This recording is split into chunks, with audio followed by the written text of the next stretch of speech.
கர்த்தருக்கு மகிமை உண்டாவதாக. இந்த அதிகாலை வேளையில் கர்த்தருடைய வார்த்தைகளை தியானிக்கும்படியாக கர்த்தர் கொடுத்திருக்கிற இந்த ஆசீர்வாதமான அவருடைய கிருபைக்காக, இந்த வாய்ப்புக்காக கர்த்தரை துதிக்கிறேன். இதற்கு வாய்ப்பளித்த பரிசுத்த சேனை, எல்லா தலைவர்கள், ஊழியக்காரர்கள், விசுவாசிகள், சபை மக்கள் அனைவருக்கும் என்னுடைய மனமார்ந்த நன்றியும் பாராட்டும் உரித்தாவதாக. இந்த சுருக்க செய்திற்கு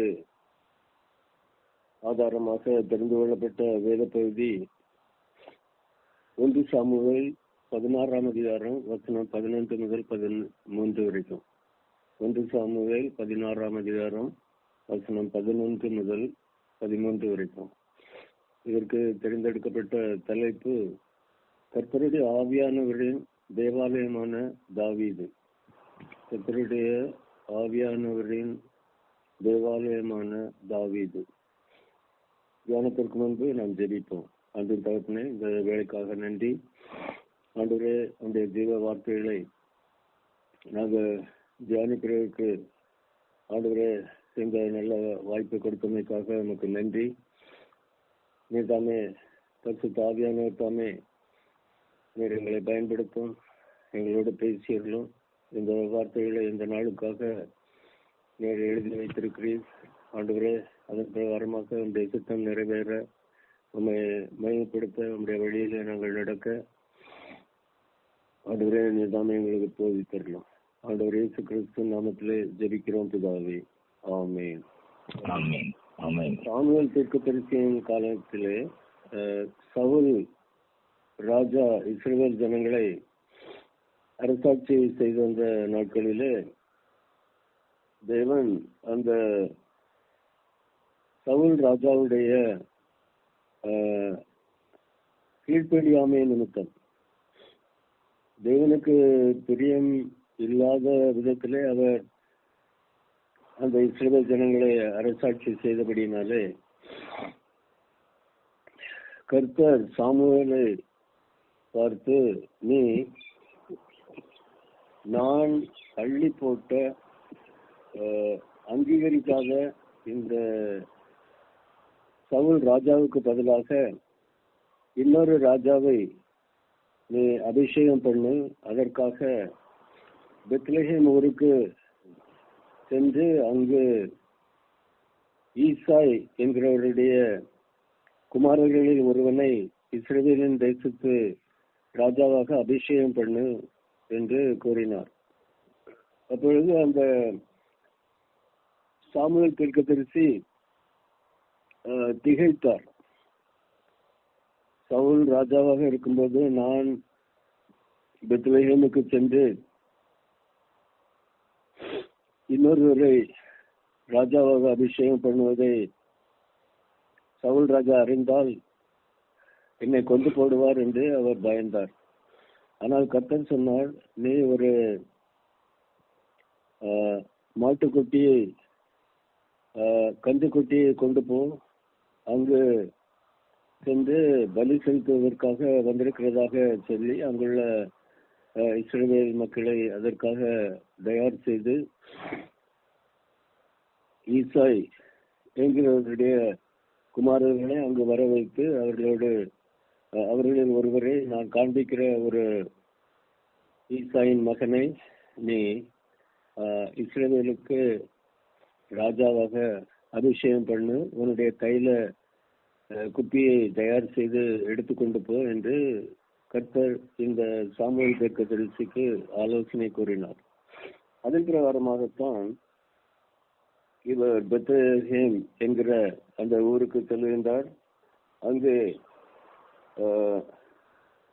அவர் சென்றபோது அங்குள்ள இஸ்ரவேலின் தலைவர்கள், மூப்பர்கள், எல்டர்கள் திகைத்தார்கள். எதற்காக திடீரென்று இந்த சாமுவேல் தீர்க்கதரிசி நம்மிடம் வருகின்றார் என்று அவரிடம் சமாதானமாக வருகின்றீரா, இல்லை என்றால் ஏதாவது முக்கிய காரணமா என்று அவர்கள் பயத்தோடும் சந்தேகத்தோடும் அதிர்ச்சியோடும் இந்த சாமுவேலிடம் கேட்டார்கள். அப்பொழுது அந்த சாமுவேல், உங்களை பரிசுத்தப்படுத்திக் கொள்ளுங்கள், நான் பலி விருந்துக்காக வந்திருக்கின்றேன் என்று கூறி அந்த பெத்லகேம் ஊரில் உள்ள ஈசாய் என்கிறவர்களையும் அவருடைய புத்திரர்களையும் பரிசுத்தப்படுத்தி அந்த பந்தியிலே பங்கு கொள்ளும்படி அவர்களையும் அழைத்தார். விதமாக இந்த பெத்லகேம் ஊரிலே நடைபெற இருக்கிற அந்த பலி விருந்துக்கு ஈசாய் குடும்பத்தினர் செல்கிறார்கள். பெத்லகேம் ஊர் மக்கள் கூடி வருகின்றார்கள். அந்த பலி விருந்துக்கு முன்பதாக இந்த ஈசாய் என்கிறவருடைய குமாரர்களை அவர் அழைத்து தேவனிடம் ஜெபிக்கின்றார். அப்பொழுது முதல் மகன், இரண்டாவது மகன், மூன்றாவது மகன், நான்காவது மகன், ஐந்தாவது மகன், ஆறாவது மகன், ஏழாவது மகன் வரைக்கும் அவர் பார்த்து தேவனிடம் கேட்டபோது இவர்கள் அல்ல என்று தேவன் திட்டவட்டமாக கூறிவிட்டார். அப்பொழுது இந்த சாமுவேல் அந்த ஈசாயிடம் நாம் தெரிந்து கொண்ட இந்த வார்த்தைகளை கேட்கின்றார். 1 சாமுவேல் 16ஆம் அதிகாரம் 11 முதல் 13 வரைக்கும் உள்ள வசனங்கள். 1 சாமுவேல் 16ஆம் அதிகாரம் 11ஆம் வசனம். உன் பிள்ளைகள் இவ்வளவு தானா என்று ஈசாய் கேட்டான். அதற்கு அவன், இன்னும் எல்லாருக்கும் இளையவன் ஒருவன் இருக்கின்றான், அவன் ஆடுகளை மேய்த்துக் கொண்டிருக்கிறான் என்றான். அப்பொழுது சாமுவேல் ஈசாயை நோக்கி, ஆள் அனுப்பி அவனை அழைப்பித்து, அவன் இங்கே வருமட்டும் நான் பந்தி இருக்க மாட்டேன் என்றான். இதுமாக அந்த சாமுவேல் தீர்க்கதரிசி அந்த ஈசாய் என்பவரிடம் கூறுகின்றார், இந்த 7 பிள்ளைகளுக்கான உமக்கு இன்னும் யாராவது இருக்கிறார்களா என்று கேட்கின்றார். அப்பொழுது அந்த ஈசாய், இன்னும் ஒருவன் இருக்கின்றான், அவன் எங்களுடைய ஆடுகளை மேய்த்து கொண்டிருக்கின்றான் என்று கூறுகின்றார். அப்பொழுது உடனடியாக ஆள் அனுப்பி அந்த ஆடு மேய்க்கிற அந்த பையனை வரும்படியாக ஆள் அனுப்பும்படி இந்த சாமுவேல் தீர்க்கதரிசி ஈசா என்பவருக்கு கட்டளை கொடுக்கின்றார். அவர் ஆள் அனுப்பி அந்த ஆடுகளை கவனிக்கின்ற, பாதுகாக்கின்ற, மேய்க்கின்ற அந்த மனிதனை வீட்டிற்கு அந்த பலி விருந்துக்கு அழைத்துக் கொண்டு வருகிறார். இப்பொழுது அந்த மனிதனை பார்த்தால் அவன் ஒரு சிறுவன். அவன் 12ஆம் வசனம் கூறுகின்றது. 1 சாமுவேல் 16ஆம் அதிகாரம் 12ஆம் வசனம். ஆள் அனுப்பி அவனை அழைப்பித்தான். அவன் சிவந்த மேனியும் அழகிய கண்களும் நல்ல ரூபமுள்ளவனுமாயிருந்தான். அப்பொழுது கர்த்தர், இவன்தான், நீ எழுந்து இவனை அபிஷேகம் பண்ணு என்றார். விதமாக அந்த பையன் சிறுவன் என்று நாம் சொல்ல முடியும். ஆனால் அதே நேரத்தில் அவங்க ஈசா இன்னும் அவருடைய மனைவியார் அவங்க தேவ பக்தியிலே இஸ்ரவேலின் தேவனாக்கிய ஒரே ஒரு ஜீவனுள்ள தேவனாக்கிய கர்த்தராகிய தேவனை அவர்கள் வணங்கி வந்தார்கள். அவர் கொடுத்திருந்த அந்த கற்பனைகளை கை கொண்டு வாழ்ந்தார்கள். அவைகளை காலையிலும் மாலையிலும் நேரம் கிடைக்கும் போதெல்லாம் அவைகளை பாடலாகவோ இல்லை என்றால் சொல்லிக்கொண்டோ அவைகளை மனப்பாடமாக அவர்கள் அறிந்திருந்தார்கள். அதன் பிரகாரம் அவர்கள் வாழ்ந்து வந்தார்கள். தேவனுக்கு பிரியமானவர்களாக காணப்பட்டார்கள். இப்பொழுது இந்த தாவீது என்கிற அந்த இளைய மகன், 8வது மகன், தேவனுக்கு பிரியமானவனும் தேவனோடு உள்ள ஐக்கியத்திலே வாழ்கிறவனும் அந்த ஆடுகளை மேய்க்கிறதற்காக தூரமான இடத்திற்கு அவன் அனுப்பப்பட்டிருந்தாலும் கூட அங்கேயும் பாடல்களை இயற்றி அவைகளுக்கு ராகம் கொடுத்து சங்கீதத்தோடு சங்கீத கருவிகளை உபயோகித்து அவன் தேவனை மையப்படுத்தி தேவனோடு உள்ள ஐக்கியத்திலே வாழ்ந்து கொண்டிருந்தான். தேவன் அவரை அதிசயமும் அற்புதமாக அந்த தனிமையான காட்டு பிரதேசங்கள், வனவிலங்குகள் உள்ள இடங்களிலே அந்த தாவீதை ஆடுகளை பாதுகாப்பதற்காக பயன்படுத்தினார். அவரோடு கூட இருந்தார். எனவே விதமாக தேவனோட ஐக்கியத்திலே அவர் விசேஷித்த விதமாக தன்னுடைய நாட்களை கழித்தார். ஆனால் தேவன் அவர் மேல் அன்பு வைத்திருந்தார். தேவன் அவருக்கு ஒரு நல்ல ஒரு வருங்காலத்தை வைத்திருந்தார். தேவன் அவரை இஸ்ரவேல் ஜனங்களுக்காக ஏற்படுத்தப்பட போகிற ஒரு ராஜாவாக அவரை முன் குறித்திருந்தார் என்றுதான் நாம் கூற முடியும். அப்பொழுது அந்த மகனை பார்த்தபோது இந்த சாமுவேல் தீர்க்கதரிசி அவரை மிகவும் மெச்சி கொண்டார், சந்தோஷம் அடைந்தார். அப்பொழுது கர்த்தர் அந்த சாமுவேலுக்கு இவன் தான், நீ எழுந்து இவனை அபிஷேகம் பண்ணு என்றார். 12ஆம் வசனம். ஆள் அனுப்பி அவனை அழைப்பித்தான். அவன் சிவந்த மேனியும் அழகிய கண்களும் நல்ல ரூபமுள்ளவனுமாயிருந்தான். அப்பொழுது கர்த்தர் இவன் தான், நீ எழுந்து இவனை அபிஷேகம் பண்ணு என்றார். ஒருவேளை நாம் என்னுடைய வீட்டை விட்டு தூரமான இடங்களிலே வேலை செய்கிறவர்களா இருக்கலாம். கர்த்தருக்கு பிரியமானவர்களாக வாழ்ந்து கொண்டிருக்கலாம். நம்முடைய நேரங்களை கர்த்தரோடு நாம் பயன்படுத்தி கொண்டிருந்திருக்கலாம். கர்த்தர் நம்மை அதிசயம் அற்புதமாக விசேஷித்த விதத்திலே நம்மை அவர் மகிமைக்காக பயன்படுத்தி கொண்டிருக்கலாம். ஆனால் கர்த்தர் நம்மை இதோடு விட்டோடு இதற்காக அல்ல, அவர் நமக்கான ஒரு முக்கிய விசேஷித்த மிகவும் உயர்ந்த அவருக்கு விருப்பமான அவர் மகிமைப்படத்தக்கதான ஒரு இடத்தை நமக்காக வைத்திருக்கின்றார். அன்பான தேவனுடைய பிள்ளைகளே, இந்த வார்த்தைகளை கேட்கிற நீங்கள் யாராக இருந்தாலும் கர்த்தர் உங்களோடு கூட இருக்கிறார்.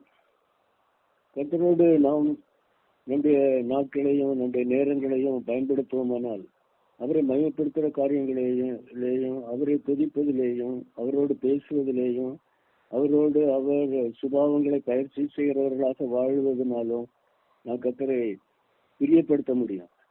அவருக்கு நாம் பிரியமாக வாழும்போது அவருக்கு அவர் நம்மை கொண்டு அவருக்காக ஆக வேண்டிய ஒரு முக்கிய உன்னதமான மேன்மையான நமக்கு தெரியாத ஒரு உயர்ந்த ஒரு இடத்தை நமக்காக அவர் முன் குறித்திருக்கின்றார். இந்த உலகத்தின் அஸ்திகாரங்களுக்கு முன்னதாகவே நம்மை முன் குறித்திருக்கிறேன் என்று வசனத்திலே கர்த்தர் கூறியிருக்கின்றார். ஆகவே விதமாக இந்த சாமுவேலுக்கு கர்த்தர் கட்டளை கொடுத்தபடியினாலே இந்த 13ஆம் வசனத்திலே நாம் படிக்கும்போது, அப்பொழுது சாமுவேல் தைல கொம்பை எடுத்து அவன் சகோதரர் நடுவிலே அபிஷேகம் பண்ணினான். அந்நாள் முதற்கொண்டு கர்த்தருடைய ஆவியானவர் தாவீதின் மேல் வந்து இறங்கி இருந்தார். சாமுவேல் எழுந்து ராமாவுக்கு போய்விட்டான்.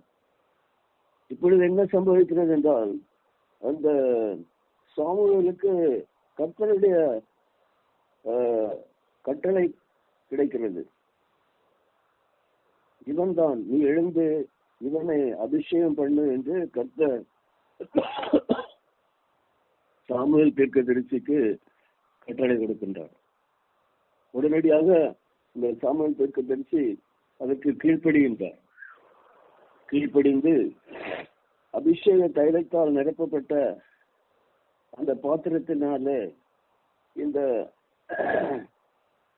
தாவீதை அந்த சாமுவேல் அவருடைய 7 சகோதரர்களின் 7 அண்ணன்மார் முன்பிலே இந்த 8வது தம்பியை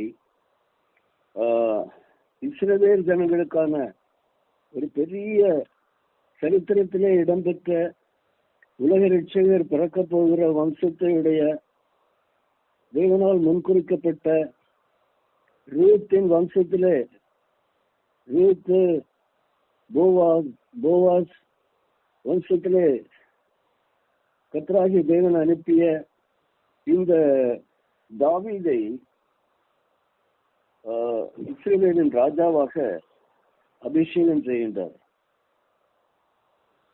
அதற்கு இந்த தாவீது தன்னை முழுமையாக 100% கர்த்தருடைய விருப்பத்துக்கு தன்னை அர்ப்பணித்தார். இந்த தாவீது என்ன நீர் அபிஷேகம் பண்ணக்கூடாது,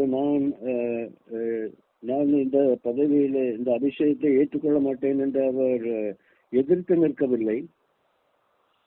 சாமுவேல் தேவனுக்கு கீழ்ப்படிந்தார். இந்த தாவீது சாமுவேலுக்கு கீழ்ப்படிந்தார். என்ன சம்பவித்தது என்றால், அவருடைய 7 அண்ணன்மார்கள் மத்தியிலே இந்த 8வது தம்பி இஸ்ரவேலின் ராஜாவாக அபிஷேகிக்கப்படுகின்றார், முன்குறிக்கப்படுகின்றார், நியமிக்கப்பட்டு விட்டார்.